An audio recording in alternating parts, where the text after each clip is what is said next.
अस्सलाम वालेकुम। आज जो हम टॉपिक डिस्कस करने जा रहे हैं वो है रेट्रोवायरसेस। रेट्रोवायरसेस बेसिकली हमारे पास ट्यूमर कोजिंग वायरसेस होते हैं। ये ट्यूमर कोज करते हैं डिफरेंट एनिमल्स और ह्यूमंस के अंदर। ठीक है, सबसे पहले हम रेट्रोवायरस की करैक्टरिस्टिक्स देख लेते हैं, उसके बाद हम देखेंगे कि इसकी टाइप्स कौन सी हैं और कौन कौन सी डिजीज़ ये कॉज करता है। रेट्रोवायरसेस हमारे पास स्फीरिकल इन शेप होते हैं। स्फीरिकल मीन्स ये राउंड होते हैं। इनका जो डायामीटर होता है हमारे पास वो होता है 100 नैनोमीटर। रेट्रोवायरसेस को हम ओनकोवायरसेस भी बोलते हैं। ओनकोवायरसेस हम क्यों बोलते हैं? क्योंकि ये कैंसर कोजिंग सेल्स हैं, ट्यूमर फॉर्मिंग सेल्स हैं। ठीक है, ट्यूमर काज करते हैं, कैंसर काज करते हैं। ओनको का मतलब होता है कैंसर, ओनको। तो ओनकोवायरसेस का मतलब फिर क्या हो गया? Cancer causing viruses. रेट्रोवायरसेस के अंदर जो है वो आरएनए मौजूद होता है। ठीक है, सिंगल स्टैंडर्ड आरएनए वायरसेस हैं ये। सिंगल स्टैंडर्ड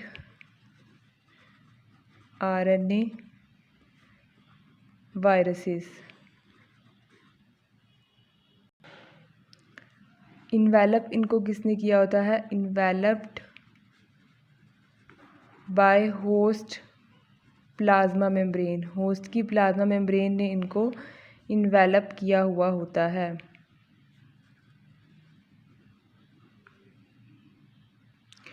इनके अंदर एक एंजाइम मौजूद होता है जिसे हम कहते हैं रिवर्स ट्रांसक्रिप्टेज एंजाइम। इस रिवर्स ट्रांसक्रिप्टेज एंजाइम का क्या फंक्शन होता है हम अभी देखते हैं। नॉर्मली जो वायरसेस के अंदर प्रोसेस हो रहा होता है उसे, जिसमें जो है वो डीएनए कन्वर्ट हो रहा होता है आरएनए के अंदर, इस प्रोसेस को हम बोलते हैं ट्रांसक्रिप्शन। और इसको कौन सा एंजाइम परफॉर्म करवा रहा होता है? वो होता है ट्रांसक्रिप्टेज एंजाइम।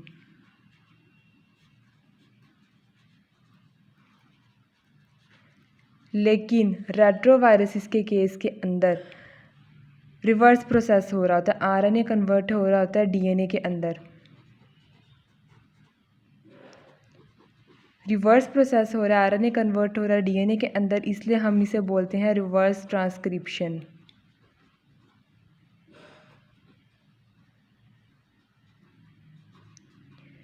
और आरएनए को डीएनए के अंदर कौन सा एंजाइम कन्वर्ट करता है? वो होता है रिवर्स ट्रांसक्रिप्टेज एंजाइम।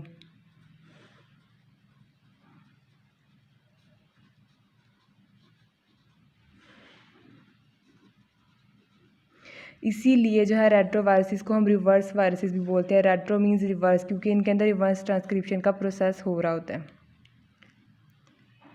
नेक्स्ट हमारे पास जो है वो रेट्रोवायरसेस की टाइप्स आ जाती हैं।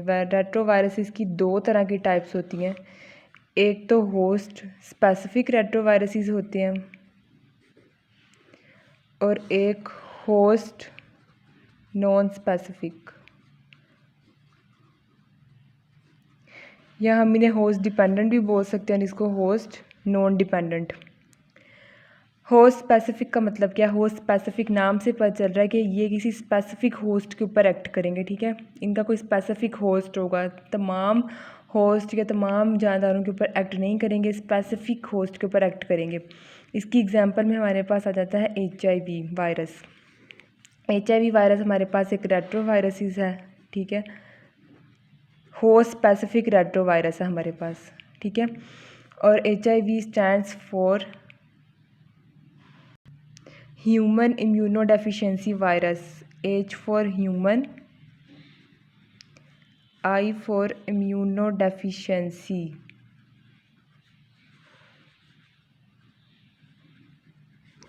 And V for virus. अब जैसे मैंने बताया कि ये होस्ट स्पेसिफिक है, तो इसका होस्ट क्या होता है? सिर्फ और सिर्फ ह्यूमन बींग्स। ये सिर्फ इंसानों के अंदर ही डिजीज़ कॉज करता है। ठीक है, HIV और किसी एनिमल के ऊपर एक्ट नहीं करता, इसीलिए ये होस्ट स्पेसिफिक है। ठीक है, ह्यूमन बींग्स के अंदर HIV वायरस डिजीज़ काज करता है। डिजीज़ कौन सी काज करता है? उसे हम बोलते हैं एड्स। ठीक है, एड्स को हम नेक्स्ट लेक्चर के अंदर कम्प्लीटली स्टडी करेंगे, ठीक है। इसका स्ट्रक्चर भी देखेंगे और किस तरह ये ह्यूमंस के अंदर डिजीज़ काज करता है उसे भी देखेंगे, ठीक है। इधर हम सिर्फ इसका एब्रीवेशन देखते हैं कि क्या होता है, ठीक है। AIDS stand for acquired immunodeficiency syndrome, A for acquired, I for immune,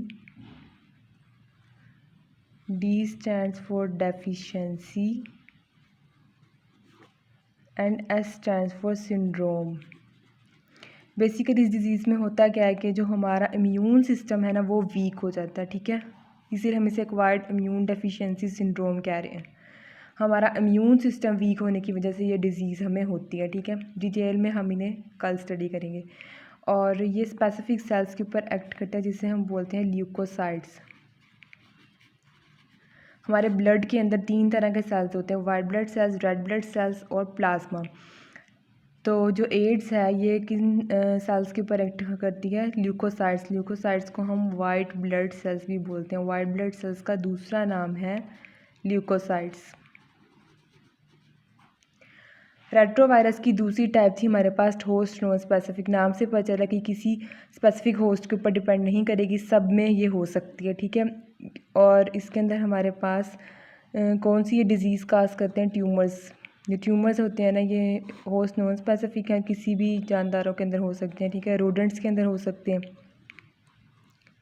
rodents हमारे पास वो एनिमल्स होते हैं जो कुतर कर खाते हैं, ठीक है। इसमें हमारे पास कैट्स आ जाते हैं, रैबिट, ये सारे रोडेंट्स हैं, ठीक है। और ये किसके अंदर हो सकती है? फाउल्स के अंदर हो सकती है, एनिमल्स के अंदर भी हो सकती है, ठीक है। होस्ट नॉन स्पेसिफिक सब के अंदर हो सकती है। फाउल हमारे पास क्या होता है? जंगली मुर्गे को हम फाउल बोलते हैं।